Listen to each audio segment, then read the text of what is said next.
Hi there. We're here to learn this subject called the performing art. This is in the junior school, that is the JSS. Today we're going to learn on staff. Staff.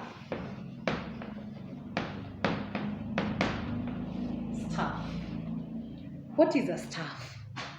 A staff is a series of 5 parallel lines and spaces where the notes are indicated. It is a series of 5 parallel lines and spaces where the notes are indicated. We first draw the staff. We have said it is a series of 5 parallel lines. We draw the staff.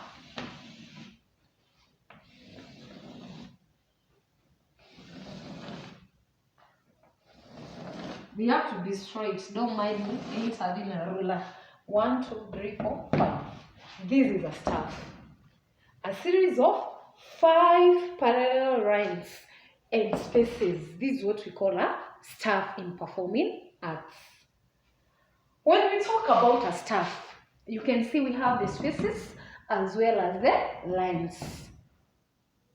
We have to know how to name the lines as well as name the spaces. We are going to start with naming the spaces. When we are naming the spaces, there is a formula whereby we write the word face. From bottom up, we write the word face. We write the word face. So anytime you are asked the name of a space, if it is first space, its name is F. If it is this second space, you call it A. This space, you call it C, and the last space, you call it E. That's how we name the spaces. After naming the spaces, we have to name the lines. In naming the lines, we name them, then I give you the formula. This line is E. This line is G. This line is B. This line is D. This line is F. E, G, B, D, and F.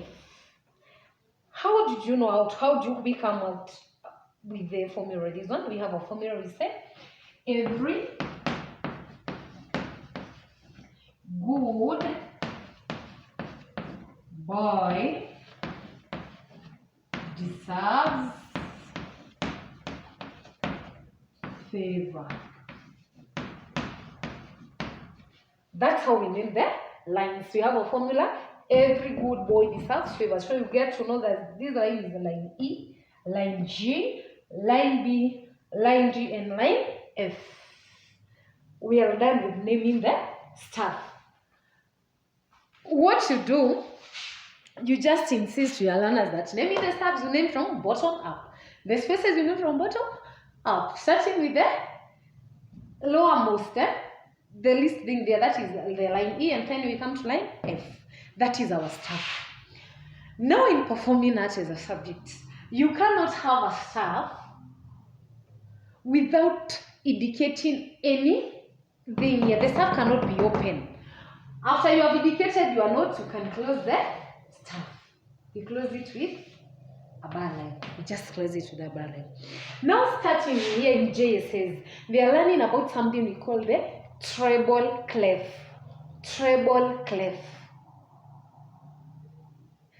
Treble clef.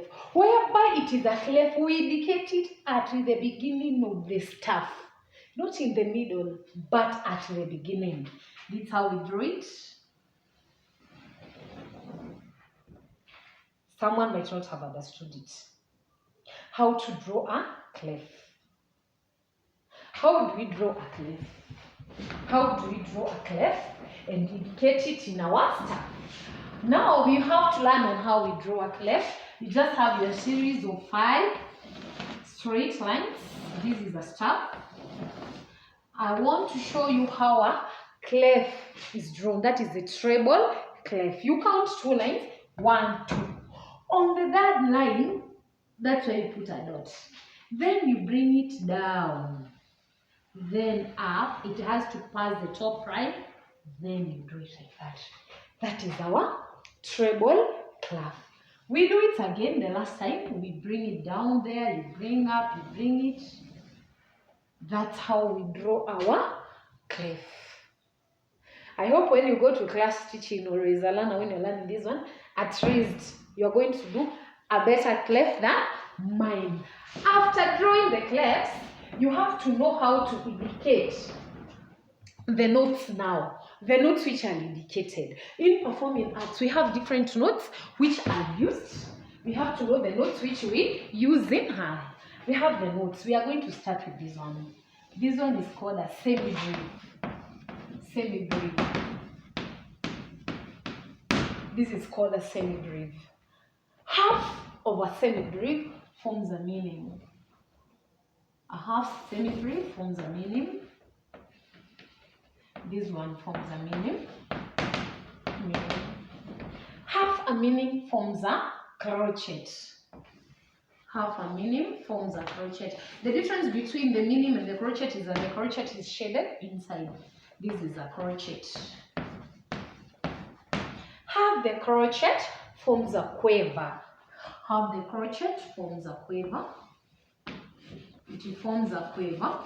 The difference between a crochet and a quiver is that a quiver got a tail. That's a quiver. Quiver. And finally, half a quiver gives us the semi-quiver. It gives us the semi-quiver. This is a semi-quiver.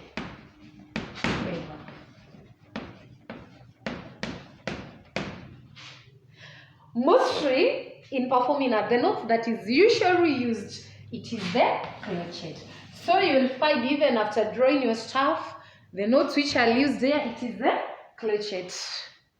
Thank you. I hope the lesson was fruitful. Thank you very much.